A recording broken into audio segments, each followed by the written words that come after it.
ভারতের বিরোধী নেতা রাহুল গান্ধী নয়াদিল্লিতে প্রধানমন্ত্রীর বাসভবনের সামনে এক বিক্ষোভে প্রধানমন্ত্রী নরেন্দ্র মোদী ও স্বরাষ্ট্রমন্ত্রী অমিত শাহের পদত্যাগ দাবি করেছেন। এদিকে রাজধানীতে হাজারো বিক্ষোভকারী শিক্ষামন্ত্রী ধর্মেন্দ্র প্রধানের পদত্যাগের দাবিতে জড়ো হন পরীক্ষার প্রশ্নপত্র ফাঁসের অভিযোগে। বিস্তারিত এই প্রতিবেদনে।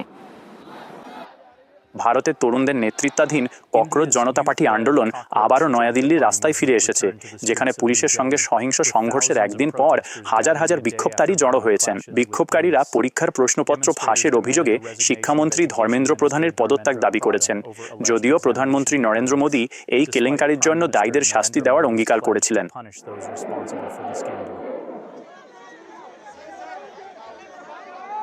রয়টার্স জানায়, সোমবার সংসদ অভিমুখে মিছিল পুলিশের সাথে সংঘর্ষের পর ৫,০০০-এর বেশি বিক্ষোভকারী জনতারে জড়ো হন।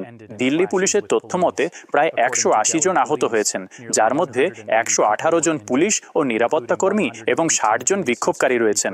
আন্দোলনের প্রতিষ্ঠাতা দাবি করেছেন ১৫০ জনের বেশি বিক্ষোভকারী হাসপাতালে চিকিৎসা নিচ্ছেন।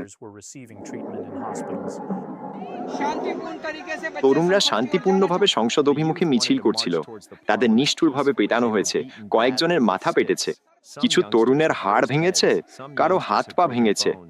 মোদিজি এই হামলার নির্দেশ দিয়েছেন বর্বরভাবে।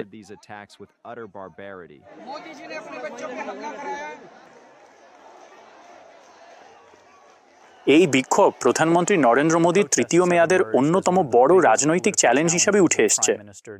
ককরোচ জনতা পার্টি তাদের দেশব্যাপী সরকার বিরোধী আন্দোলন চালিয়ে যাবার অঙ্গীকার করলেও তারা সংসদ অভিমুখে আরেকটি মিছিল এড়িয়ে চলার ঘোষণা দিয়েছে, কারণ তারা পুলিশের সঙ্গে আরও সংঘর্ষে এড়াতে চায়। আমরা প্রধানমন্ত্রীর কার্যালয় ও প্রধানমন্ত্রীর বাসভবনের সামনে প্রতিবাদ করছি, কারণ আমাদের ছাত্রদের নির্মমভাবে আক্রমণ করা হয়েছে এবং গতকাল দিল্লি পুলিশও আমাদের ছাত্রদের খুব নিষ্ঠুরভাবে আক্রমণ করেছে। মাননীয় প্রধানমন্ত্রী কিছু বলছেন না, মাননীয় স্বরাষ্ট্রমন্ত্রীও কোনো বিবৃতি দিচ্ছেন না। তাই শত শত ছাত্রছাত্রী এখন হাসপাতালে।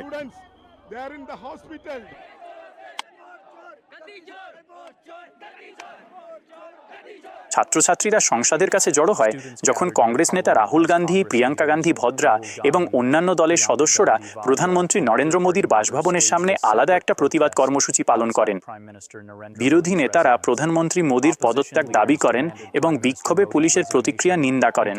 পাশাপাশি কথিত পরীক্ষার প্রশ্নপত্র ফাঁসের বিতর্কে জবাবদিহিতা দাবি করেন।